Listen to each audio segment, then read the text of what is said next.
Hey, Pez, West Indies, Bangladesh. Mate, this has been a great series, just 2 test series, and it's a great shame that we don't see other teams. We don't see other countries because we don't Other teams play. Other teams play. Did you know that? And so to catch people up, obviously Kyle Myers and the West Indies chased 395 in the first test last week. 5th highest in test history. 5th highest run. Amazing test. result. Now, in this second test, the West Indies win this by 17 runs. Obviously, the West Indies are decimated because most of their players are playing in this Dubai T10 league where blokes are bowling with backwards caps, and there's some other fancy shit going on. Some carnival cricket happening around the world that most of those players are playing at. Jason Holder's injured, so the captain of the West Indies and friend of the show, of course. Oh, of course, yeah. He's not playing either. So COVID concerns as well, I think. Yeah, okay. Yeah.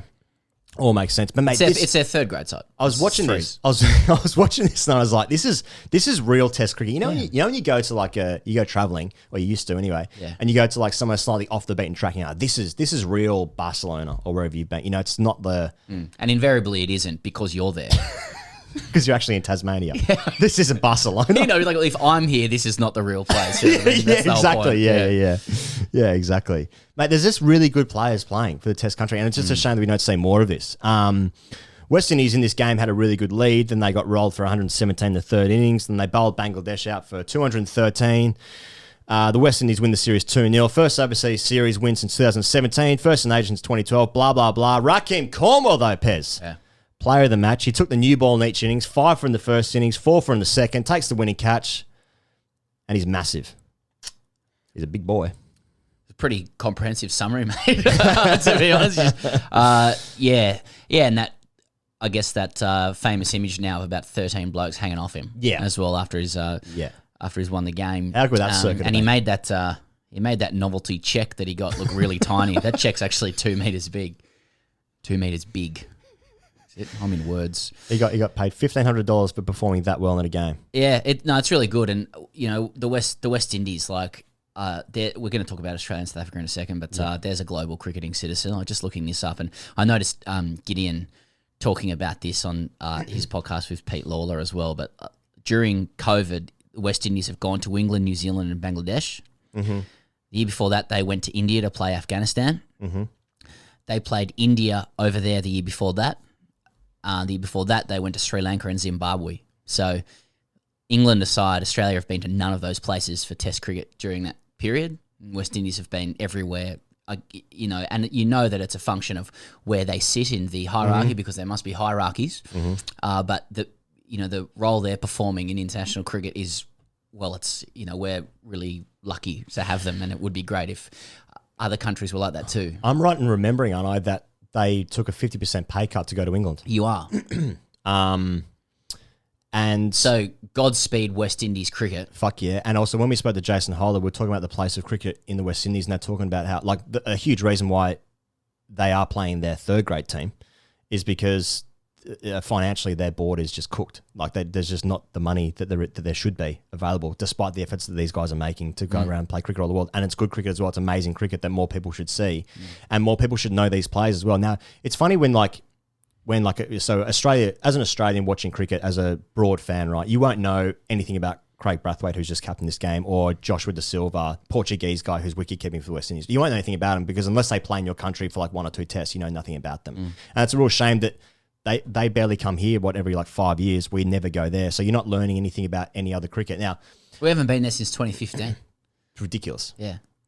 It's ridiculous. I mean, do you want to, we should follow up then about, South Africa and Cricket Australia relations. So we picked this up, We talked about this for the last couple of weeks in a very light sense. I mean, last week I said, if the guys took medical advice that it's not right to go to South Africa, then you probably have to take that on face value. And since then, there's been, I think, just after we published, there was a huge article coming out from Neil Manthorpe, who'd been briefed by South African Cricket Administration around, how upset they were about the way relations had proceeded when it came to Australia going over to South Africa. The insinuation was that Australia set, an infinite number of hoops that were almost designed not to be able to be jumped through. And when they were like, here's another one. Yeah.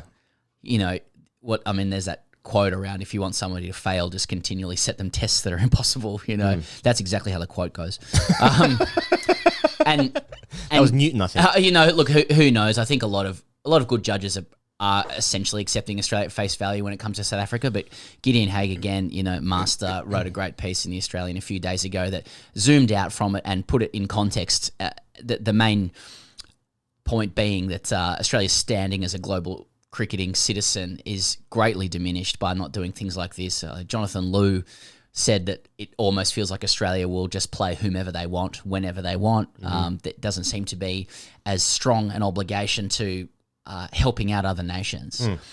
And when there's so much great cricket going on at the moment, not grade cricket, although there is a lot of that too, that's on TV now. That's it, it stands out that Australia is not playing. I know it's for specific circumstances at the moment, but there is a broader pattern of Australia only playing well they want. I think that's right, mate. It's and when you look at how much cricket is being played, and you said this last week, the back catalogue of like tests that need to be caught up, and Australia have now finished their test calendar until the Ashes. What the fuck is that? Yeah, and when they go how to is India that possible? In 2022, they won't have played an away series for 3 years or something like that. Again, extenuating circumstances, but it adds up a little bit when you start to look at countries that haven't played, people we haven't seen for a long time, and those that we do play and how often we play them.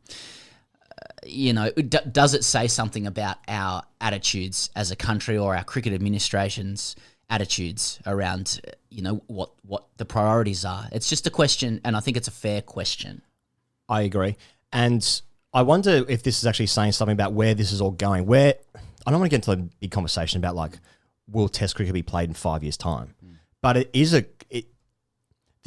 these questions will be answered in the broader context of time when it goes on. It's like, well, they stopped actually playing Test cricket because there was just no money in it, or whatever the reasons are. But it seems explicitly that like, unless there's good money in it for us, we ain't going. Like there's nothing in this for us. Like just playing a bit of money so you guys get your broadcast. Like that's what it feels like, right? Yeah, I guess so. That's what it has. It definitely has a bad optic to it. It's a bad optic. It's a bad optic.